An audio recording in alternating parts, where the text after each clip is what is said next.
베드로전서 1장 3절에서 9절 말씀입니다.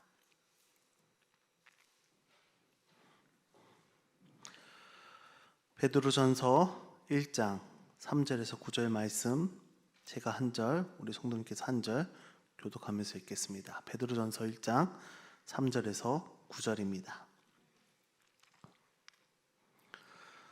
우리 주 예수 그리스도의 아버지 하나님을 찬송하리로다. 그의 많으신 긍휼대로 예수 그리스도를 죽은 자 가운데서 부활하게 하심으로 말미암아 우리를 거듭나게 하사 산 소망이 있게 하시며 썩지 않고 더럽지 않고 쇠하지 아니하는 유업을 있게 하시나니 곧 너희를 위하여 하늘에 간직하신 것이라. 너희는 말세에 나타내기로 예비하신 구원을 얻기 위하여 믿음으로 말미암아 하나님의 능력으로 보호하심을 받았느니라.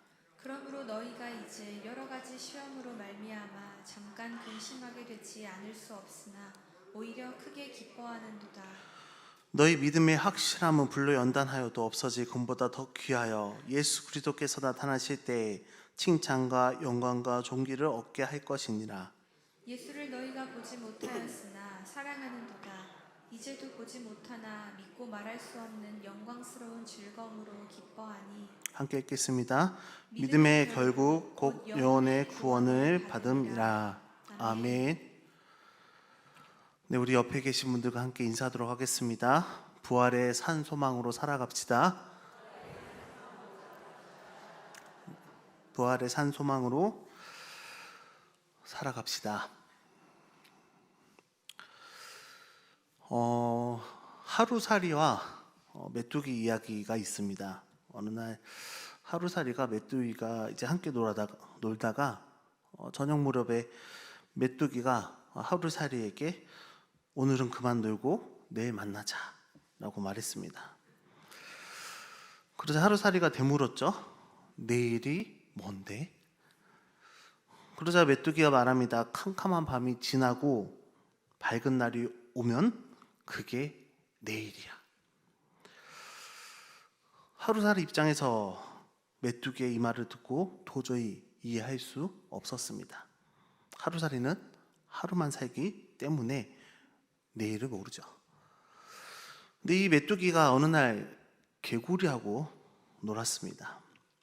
개구리가 날씨가 추워지니 그만 놀고 내년에 만나자라고 말합니다. 그런데 메뚜기가 이렇게 되묻죠. 내년이 뭔데? 개구리가 말합니다. 내년은 겨울이 지나고 날이 따뜻해지면 그게 내년이야. 그러나 메뚜기는 개구리의 말을 알아듣지 못합니다. 메뚜기는 1년밖에 살지 못하기 때문에 내년을 모릅니다. 이 짧은 이야기를 통해 우리의 인생을 한번 살펴볼 수 있습니다. 하루살이가 내일을 전혀 생각하지 못하고 살아가듯이 많은 현대인들이, 많은 사람들이 죽음 이후의 삶을 생각하지 못하고 살아갑니다. 메뚜기가 겨울을 지나 봄이 찾아오는 그 다음에 내년을 알지 못하듯이 그냥 이 땅에서 주어진 하루하루를 한 번뿐인 인생인 양 마음대로 살아가는 그런 인생이 참 많습니다. 그러면 여러분과 저는 어떻게 살아가고 있습니까? 하나님의 백성은, 그리스도인들은 어떻게 살아가고 있습니까?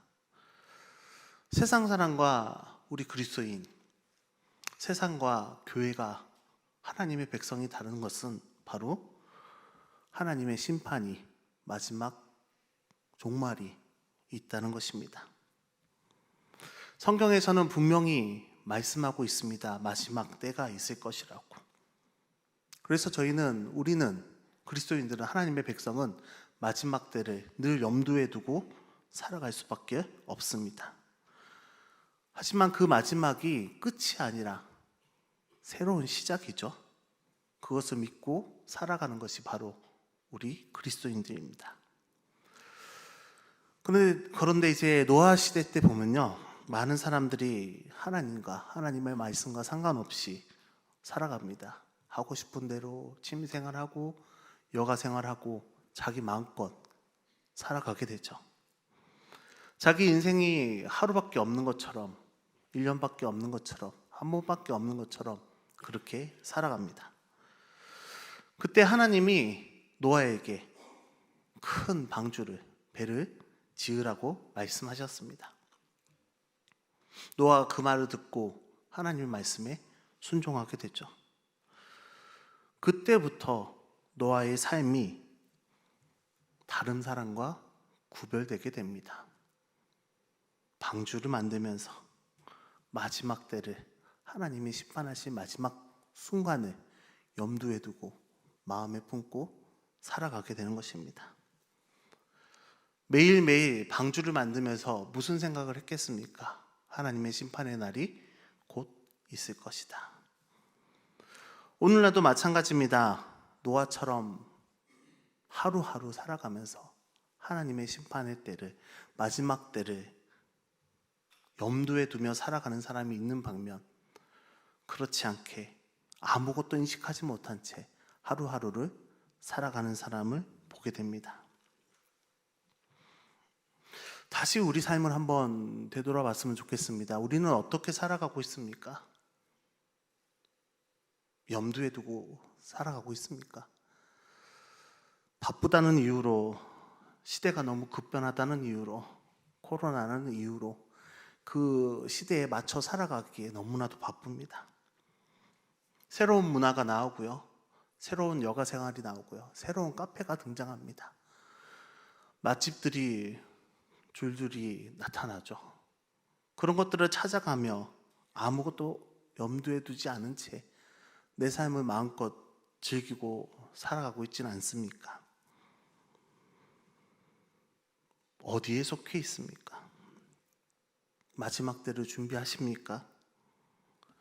그렇다면 우리의 삶이 노아가 방주를 짓기 했을 때부터 삶이 변화되었던 것처럼, 생각이 변화되었던 것처럼, 바라보는 관점이 변화되었던 것처럼, 우리가 이 땅에서 살아갈 때 하루하루의 그 아침이, 하루하루의 삶이 하나님을 향한 마음으로, 마지막을 향한 염두에 두는 마음으로 삶의 자세가 바뀌어야 되지 않겠습니까?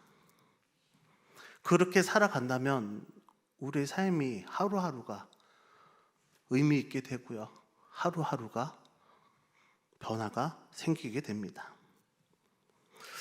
이러한 마음으로 살아갈 때 하나님이 주시는 마음이 있습니다. 우리에게 할 수 있는 유익이 있습니다. 그 말씀이 오늘 베드로전서에 나타나는데요, 그것은 바로 하나님이 우리의 삶 가운데 찬송을 주십니다. 우리 1장 3절 전반절의 말씀인데요, 제가 봉독하여 드리겠습니다.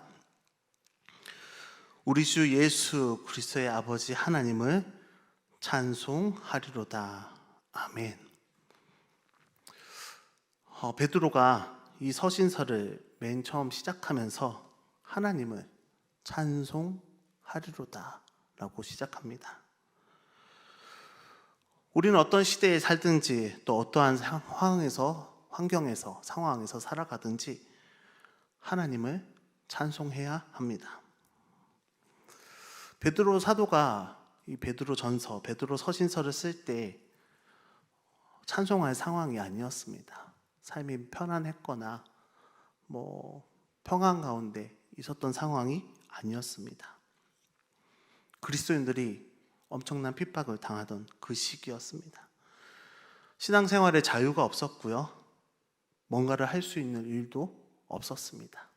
마음껏 예배할 수도 없었습니다. 로마의 대부분의 황제들이 그리스도인들을 핍박합니다. 특별히 네로 황제라는 황제가 있었습니다. 유독 기독교인들을 더 혹독하게 핍박합니다.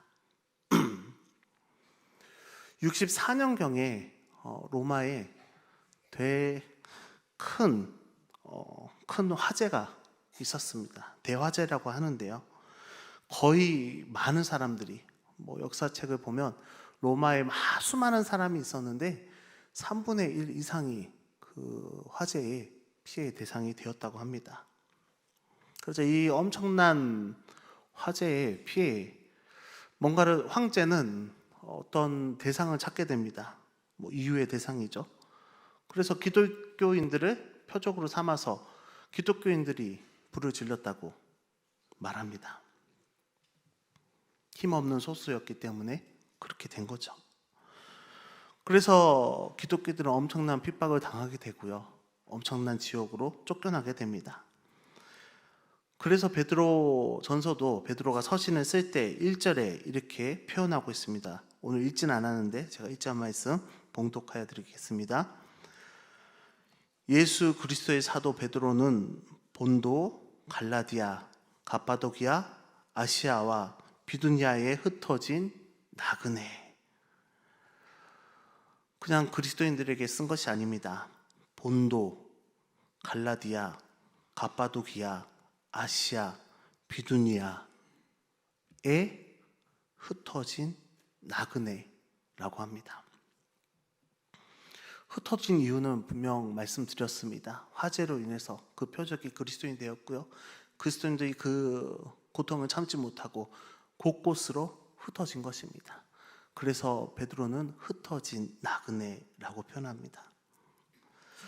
우리는 하나님 나라부터 떠나 살기 때문에 나그네라고 표현하고 있는데요. 그런데 이 나그네도 참 마음 아픈 표현이죠. 나그네. 근데 그 앞에 수식어가 하나 더 붙어 있습니다. 흩어진 나그네라고. 이렇게 모여서 예배하면 나그네라도 함께 모여서 얘기할 수도 있습니다. 근데 이 함께 얘기할 수도 없는, 함께 예배할 수도 없는 흩어져 버린 상황이 되었습니다. 얼마나 힘들었을까요? 힘든 가운데 있을 때 함께 뭉쳐서 함께 얘기하고 하나가 되었을 때 더 힘이 날 수 있지만, 뭉쳐서 교제할 수 있지만 그러한 상황이 되지 못한 것이었습니다. 다 흩어질 수밖에 없고 지하에 숨을 수밖에 없었고 집 안에 밖에 있을 수 없었습니다. 고향도 떠나갈 수밖에 없는 상황이었죠. 우리도 어찌 보면 흩어진 나그네입니다. 이렇게 예배 드리지만 세상 가운데 살아갑니다. 세상 곳곳에서 직장 생활하며 가정에서 각 지역마다 우리는 흩어져 살아갑니다. 세상 사람들과 똑같이 살아간다면 나그네가 아니죠. 구별되어 살아야 되기 때문에 나그네처럼 살 수밖에 없습니다. 그렇게 살다 보면 많은 제약이 있고요. 많은 힘듦도 있습니다. 우리가 코로나를 겪으면서 모이지 못할 때 얼마나 답답하였습니까? 함께 모여 예배 드리지 못할 때 얼마나 힘들었습니까? 힘든 점이 있어도 어디 드러내서 말할 데도 없었고요. 괜한 오해로 인해서 싸잡아서 교회들이 그리스도인들이 세상의 손가락질을 당하였습니다. 억울했지만 아무 말도 못했고요. 참아야 했습니다. 우리 삶 안에서도 교회 다닌다는 이유만으로, 하나님을 믿는다는 이유만으로, 그리스도인이라는 이유만으로도 많은 피해가 생길 때가 있습니다. 억울할 때도 있죠. 하지만 그 억울함을 해소하거나 방어할 수도 없습니다. 그냥 묵묵히 듣고 있을 수밖에 없습니다. 나그네 같은, 흩어진 나그네 같은 우리의 상황입니다. 그런데 이 상황에서, 이 비극적이고 또 흩어질 수밖에 없는 상황에서 베드로는 하나님을 찬송하리로다 라고 편지를 쓰고 있습니다. 어떻게 이렇게 암울한 상황에서, 핍박받는 상황에서 흩어진 나그네들에게 하나님을 찬송하리로다 라고 할 수 있을까요? 그러면서 어떻게 이 험난한 인생의 나그네 같은 삶을 완주할 수 있을까요? 그 답은 3절에 있습니다. 우리 3절 말씀 함께 읽겠습니다. 베드로전서 1장 3절입니다. 우리 주 예수 그리스도의 아버지 하나님을 찬송하리로다. 그의 많으신 긍휼대로 예수 그리스도를 죽은 자 가운데서 부활하게 하심으로 말미암아 우리를 거듭나게 하사 산 소망이 있게 하시며. 아멘. 그 답은 한 단어입니다. 오늘 설교 제목인데요. 바로 산 소망입니다. 산 소망은 우리가 생기는 것이 아니라, 우리가 만드는 것이 아니라 하나님이 있게 하신다고 말씀하고 있습니다. 그 산 소망의 이유가 예수 그리스도를 죽은 자 가운데서 부활하게 하심으로 라고 오늘 3절 말씀에 표현되어 있습니다.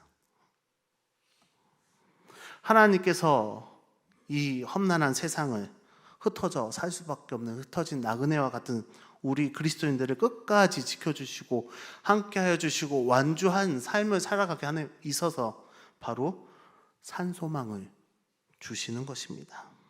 그 산소망이 그냥 주시는 것이 아니라 하나님이 아들을 보내주셔서 그 아들 예수 그리스도의 부활하심으로, 부활 사건으로 인해서 그 근거로 주시는 것입니다.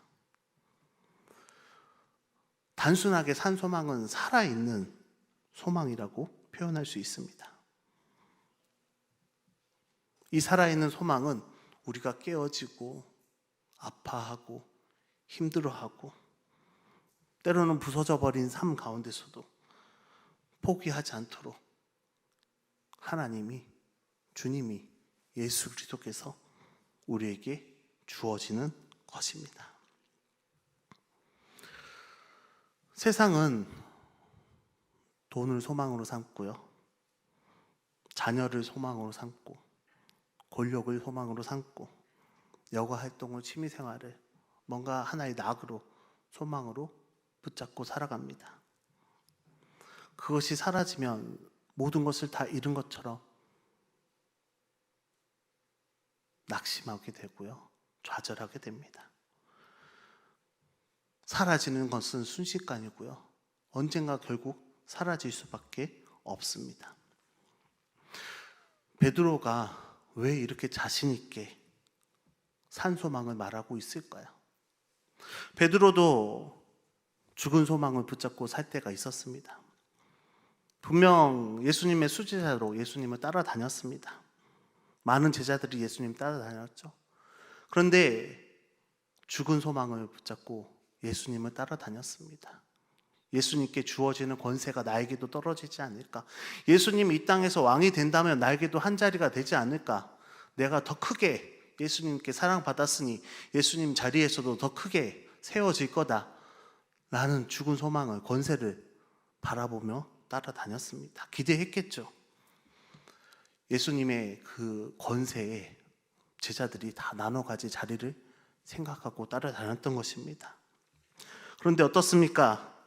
예수님의 십자가에 못 박혀 죽으시고 돌아가시고 그 소망이 죽은 소망이라는 것을 제자들은 깨달았습니다. 죽은 소망이 깨달아지자 그들은 한없이 절망 가운데 빠집니다. 다시 절망하게 되고요, 다시 절망하게 됩니다. 우리가 붙잡은 세상의 소망들은 다 결국 절망할 수밖에 없습니다.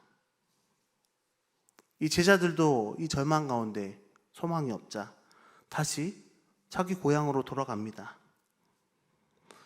그리고 나서 했던 게 무엇입니까? 과거에 자기가 본업으로 삼았던 작은 소망 같은 일들을 다시 시작합니다.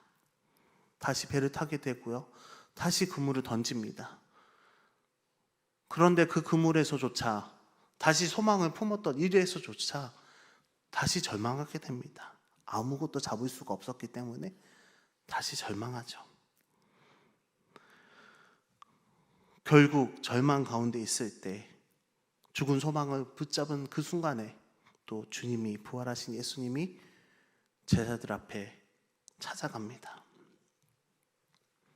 절망하고 죽은 소망을 붙잡았던 그 제자들을 다시 만나주시며 평강이 너에게 있을지어다 라고 말씀하시며 산 소망을, 부활의 소망을 제자들에게 선포합니다. 그러자 제자들이 깨닫죠. 베드로도 깨달았습니다. 아, 이게 살아있는 소망이구나. 산 소망이구나. 부활하신 예수 그리스도로 말미암아 진정한 자신의 산 소망을 깨닫게 되는 것입니다. 그때부터 베드로 포함해서 모든 제자들이 부활하신 예수님의 산 소망을 붙잡고 살아갑니다. 죽을 때까지, 순교할 때까지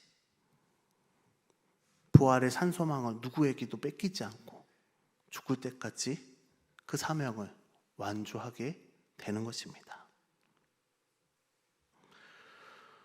베드로 자신이 경험했기 때문에, 죽은 소망을 붙잡아 봤기 때문에 죽을 만큼 따라다니면서 붙잡았던 그 죽은 소망을 알고 있었기 때문에, 깊은 절망을, 좌절을 맛봤기 때문에, 경험했기 때문에 아주 자신 있게 1장부터 말하고 있는 것입니다. 주님의 부활하신 산 소망을 붙잡아라. 우리에게 권해주고 있는 것입니다. 우리 성도 여러분, 지금 무엇을 붙잡고 살아가십니까? 어떤 것이 여러분에게 소망이 되어 있습니까? 부활하신 예수 그리스도를 산 소망으로 붙잡게 되길 간절히 바랍니다. 얼마나 세상 것들이, 세상의 소망들이, 허황된 소망들이, 죽은 소망들이 부질없는 것인지 오늘 말씀을 통해서 깨닫게 되시기를 바랍니다. 근데 주님께서 이 산소망을 참 소망 가운데 매주 설교를 통해서도 소망 가운데 살다가도 우리는 그 찬 소망을 잊어버릴 때가 있습니다. 묻어버릴 때가 있죠. 그러기 위해서, 잊혀지지 않기 위해서 주님께서 이 산 소망을 더욱 견고하기 위해서 우리에게 주시는 것이 있습니다. 6절과 7절 말씀 함께 읽겠습니다. 6절과 7절입니다. 그러므로 너희가 이제 여러 가지 시험으로 말미암아 잠깐 근심하게 되지 않을 수 없으나 오히려 크게 기뻐하는도다. 너희 믿음의 확실함은 불로 연단하여도 없어질 금보다 더 귀하여 예수 그리스도께서 나타나실 때에 칭찬과 영광과 존귀를 얻게 할 것이니라. 아멘. 말씀에도 적혀 있습니다. 미리 말해주는 것입니다. 말세에 여러 가지 시험으로 인하여, 말세에 여러 가지 시험으로 인하여 잠깐 근심하지 않을 수 없으니, 근심하고 좌절하고 끝나는 것이 아닙니다. 곧 크게 기뻐하게 된다는 것입니다. 이 여러 가지 시험을 통해서 우리가 어쩔 수 없이 연약한 인간이기 때문에 우리가 헛된 거짓 소망을 붙잡고 살아갈 수밖에 없습니다. 근데 그 시험을 통해서, 하나님이 주시는 시험을 통해서 너가 붙잡고 있는 거, 우리가 붙잡고 있는 거, 그거 참 소망 아니야. 산 소망이 아니야. 거짓 소망이고 허황된 것이다 라고 알려주시는 것입니다. 말세에 우리에게 여러 가지 시험을 주시는 것은 7절 말씀처럼 믿음이 불로 연단하여도 없어질 금보다 더 귀하게 하시기 위함입니다. 우리의 믿음을 금보다 더 귀하게, 더 단단하게 만들어 주시기 위해서 시험을 주시는 것입니다. 그 시험을 통해서 결국 뭐가 우리에게 주어지죠? 예수께서 다시 오실 때 칭찬과 영광과 존귀를 얻게 하실 것입니다 라고 말씀하십니다. 그러므로 우리가 하나님 안에서 세상을 살아갈 때 시험을 당하며 힘들 수 있지만, 여러 가지 시험이 우리 앞에 있을 수 있지만, 하나님의 보호하심을 믿고 그 능력 안에서 넉넉히 이겨나가며 기뻐하며 찬송할 수 있는 것입니다. 이것이 바로 우리가 흩어진 나그네로 살아가지만 하나님 안에서 찬송할 수 있는 이유입니다. 우리의 시험이, 우리의 환난이, 우리의 시련이 우리를 더욱 강하게 만들 것이고요. 우리를 더 견고하게 만들 것이고요. 우리를 더 믿음이 성장하게 만들어주는 것입니다. 그러므로 모든 일들이 찬송이 될 수 있습니다. 그런데 한번 생각해 보십시오. 우리가 모든 일에 대해서 찬송할 수 있을까요? 모든 일에 대해서 찬송하였을까요? 그렇지 않습니다. 힘들면 힘들다고, 어려우면 어렵다고, 좌절되면 좌절된다고. 찬송이 참 힘듭니다. 그렇죠. 주님도 아시고 하나님도 아십니다. 그래서 오늘 말씀에서도요, 산소망이 우리의 능력이나 우리의 힘이나 우리가 실력대로 받는 것이 아니라고 말씀하고 있습니다. 3절에 보면요, 우리의 산소망은 오직 하나님의 긍휼대로, 그의 많으신 긍휼대로, 하나님이 가지고 계시는 긍휼대로 주신다는 것입니다. 베풀어 주신다는 거죠. 내가 실력을 받아서, 내가 시험을 많이 통과했다고 해서 주시는 것이 아니라 하나님의 그 긍휼하심으로 산소망을 주는 것입니다. 우리 사랑하는 염산교회 성도 여러분, 우리는 연약하고 세상에 살다 보니 썩어지고 더럽혀지, 죽어 사라지 땅의 것들을, 땅의 소망들을 쫓아서 살아갈 때가 참 많습니다. 하지만 그것 또한 하나님이 불쌍히 여기시고 그 아들 예수 그리스도의 피로 우리를 구원해 주셨습니다. 그리고 산소망을 가지게 하셨습니다. 그 하늘의 산소망이, 예수 그리스도의 십자가의 산소망이 희미해지고 또 잊혀질 때쯤 되면 또 하나님께서 시험해 주시고 연단해 주시고 훈련시켜 주십니다. 그러면서 하늘의 소망을, 산소망을 다시금 기억나게 하시고 다시금 붙들고 가게 하는 것입니다. 얼마나 하나님의 인도하심이 완벽할까요? 우리의 상황을 다 아시고 이렇게 맞춰서 우리를 훈련시켜 주십니다. 그렇기 때문에 어떤 상황에서도 우리는 찬송할 수 있고 찬양할 수 있는 것입니다. 하나님이 베풀어 주시는 긍휼로, 하나님이 훈련시켜 주시는 그 훈련으로 우리는 찬송할 수 있습니다. 오늘도 우리 성도님들의 삶 가운데 은혜 주셔서 우리 베드로의 고백처럼 가슴 속에 있는 베드로의 찬양처럼 그 찬양이 하나님을 찬송하리로다 라는 그 찬양이 우리의 고백이 되길 원합니다. 삶 가운데 살면서, 인생을 살아가면서 하나님은 긍휼하십니다.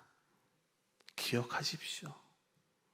우리에게 우리의 실력이 아니라, 우리의 믿음이 아니라 하나님의 긍휼하심으로 우리가 산소망을 받을 수 있습니다. 그 크신 하나님 아버지의 사랑을 늘 알고 기억하시기 바랍니다. 그리하여 이 땅에 소망을 두지 않게 하시고 영원한 새 하늘과 새 땅에 소망하며 우리 삶 가운데 오직 하나님을, 주님을 찬송하며 산 소망을 끊임없이 기억하며 살아가는 우리 저와 여러분 되시기를 주님의 이름으로 축원합니다. 기도하겠습니다. 사랑의 하나님, 우리가 마지막 때를 염두에 두는 삶을 살아가게 하옵소서. 흩어진 나그네와 같은 우리의 삶에 산 소망을 주시길 원합니다. 혹여나 우리가 다른 것에 소망을 품고 있다면 예수 그리스도의 부활이, 그 부활이 주는 살아있는 소망을 붙잡게 하여 주옵소서. 하나님이 주시는 산 소망으로 인해 우리는 어떤 환경에서도, 어떤 상황에서도 주님을 찬송할 수 있습니다. 어떠한 시험에도, 어떠한 연단에도 주님의 많으신 긍휼대로 하나님의 보호하심 능력 안에서 기뻐할 수 있는, 찬송할 수 있는 믿음으로 허락하여 주옵소서. 영원한 새 하늘과 새 땅을 소망하며 오직 주님을 찬양하며 찬송하며 산 소망을 품고 살아가는 저희 모두가 되게 하여 주시옵소서. 우리 주 예수 그리스도의 이름으로 간절히 기도합니다. 아멘.